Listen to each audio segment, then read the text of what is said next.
Assalamualaikum warahmatullahi wabarakatuh. Saya Putri Aisyah Ainintika NBI 12219000004 akan mempresentasikan tugas manajemen strategi dengan tema membangun strategi kerjasama dalam bisnis di era global. Di era globalisasi kini, apalagi ditambah oleh pandemi COVID-19, memaksa para pengusaha beradaptasi dengan model bisnis baru. Bersaing bukan lagi eranya. Kerjasama dan kolaborasi merupakan era bisnis yang baru. Para perusahaan saling melengkapi dan berkolaborasi, ditambah lagi saat ini masuk dalam global value chain. Satu negara itu tidak bisa memproduksi barang sendiri. Mereka pasti membutuhkan bantuan dari negara lain, entah itu sumber bahan baku atau SDM-nya. Strategi kooperatif merupakan strategi di mana perusahaan bekerja sama untuk mencapai tujuan bersama. Sedangkan aliansi strategik merupakan kemitraan antar perusahaan di mana sumber daya, kapabilitas, dan kompetensi inti digabungkan guna mencapai kepentingan bersama untuk mengembangkan, memproduksi, hingga mendistribusi barang dan jasa. Mengapa aliansi itu penting? Aliansi biasanya digunakan karena untuk memungkinkan perusahaan menciptakan nilai yang tidak dapat mereka hasilkan dengan bertindak secara independen. Alasan utama kedua perusahaan membentuk aliansi strategis adalah bahwa sebagian besar perusahaan biasanya tidak memiliki sumber daya yang lengkap yang diperlukan untuk mengejar semua peluang dan jangkauan pasarnya. Oleh karena itu, mereka menunjukkan bahwa bermitra dengan orang lain akan meningkatkan kemungkinan untuk mencapai tujuan bersama. Selain itu, perusahaan bisa bertukar ilmu dengan perusahaan lain. Masing-masing perusahaan dapat belajar tentang hal yang sebelumnya tidak ada di perusahaan masing-masing. Lalu hal itu akan baik untuk menambah wawasan sehingga membantu problem solving. Alasan aliansi menurut jenis pasarnya dibagi menjadi 3, yaitu pasar siklus lambat, pasar siklus standar, dan pasar siklus cepat. Dalam pasar siklus lambat, perusahaan melakukan aliansi untuk memperoleh akses ke pasar yang dibatasi, kemudian menciptakan franchise dalam pasar yang baru, dan memelihara stabilitas pasar. Pasar siklus lambat ini yaitu pasar di mana keunggulan kompetitif perusahaan dilindungi dari peniruan untuk jangka waktu yang relatif lama. Dan seperti contohnya yaitu perusahaan kereta api. Karena kereta api barangnya sangat sulit ditiru oleh perusahaan lain. Yang kedua, pasar siklus standar.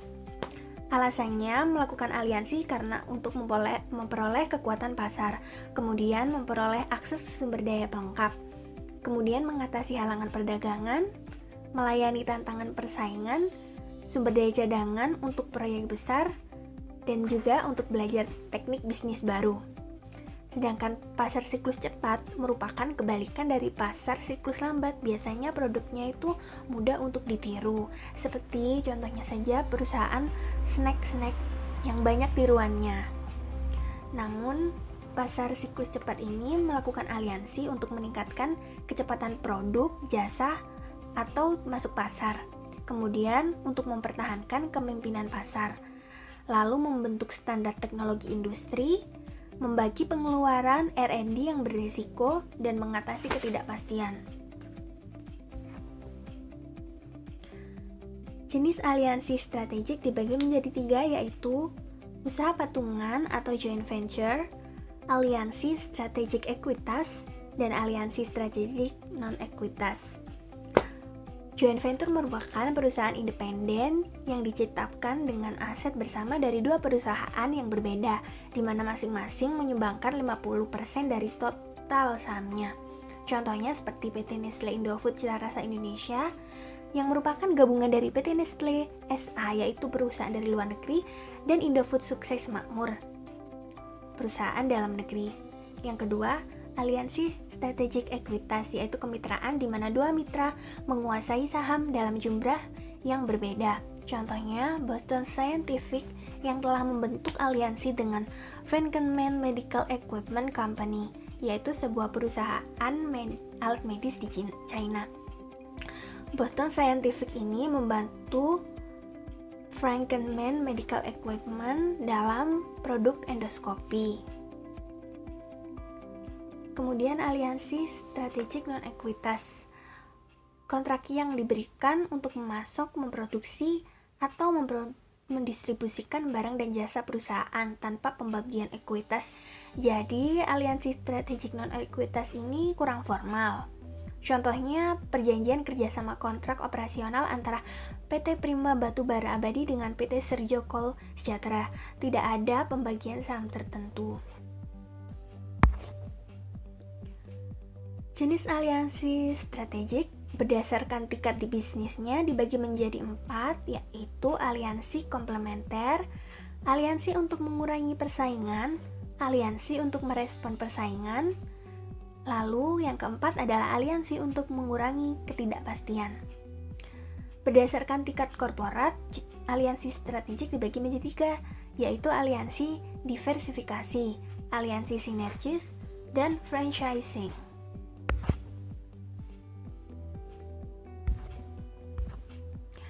Aliansi strategik tingkat bisnis.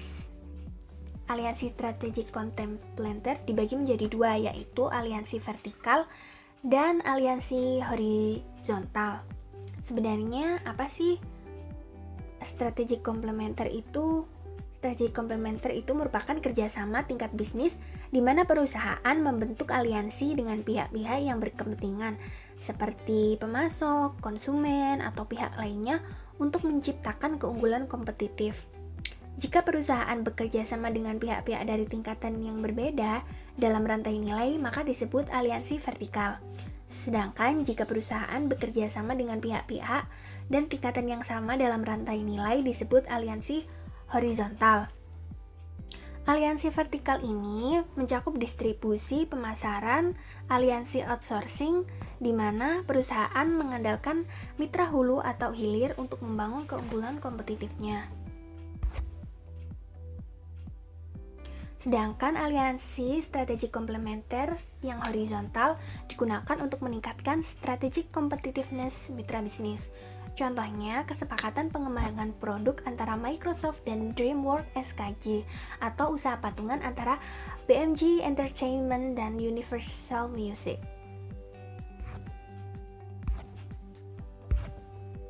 Jenis aliansi strategik berdasarkan tingkat bisnisnya. Yang pertama yaitu strategi mengurangi persaingan, yaitu untuk menghindari persaingan dengan menggunakan kolusi diam-diam seperti penetapan harga. Contohnya yaitu kartel minyak OPEC. Yang kedua, strategi respon persaingan. Perusahaan menggabungkan kekuatan untuk merespon tindakan strategik pesaing lain.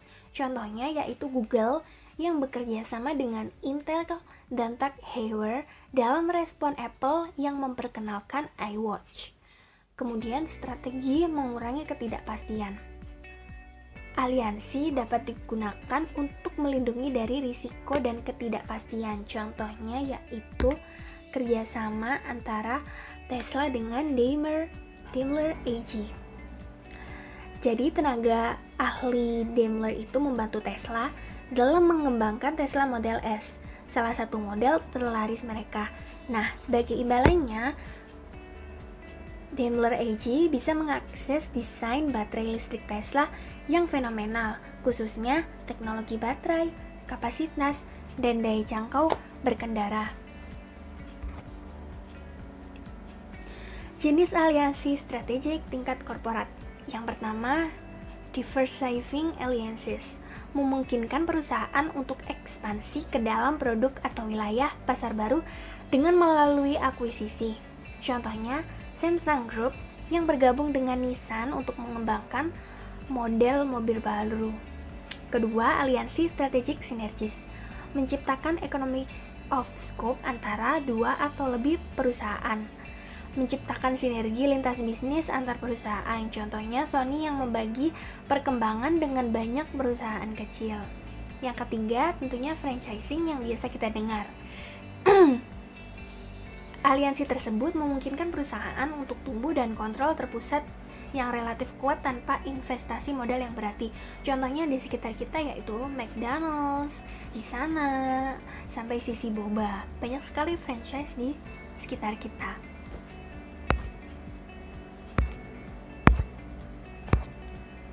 Strategi kerjasama internasional.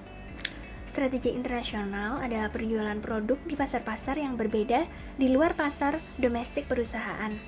Salah satu alasan utama diterapkan strategi ini adalah bahwa pasar internasional menghasilkan peluang baru yang potensial. Namun, kekurangannya biasanya aliansi internasional akan sulit dikelola karena perbedaan gaya manajemen, kebudayaan, hingga halangan regulasi. Yang kedua, kekurangan strategi kerjasama internasional yaitu harus menaksir maksud strategik mitra sehingga tidak memiliki akses ke teknologi yang penting dan menjadi pesaing.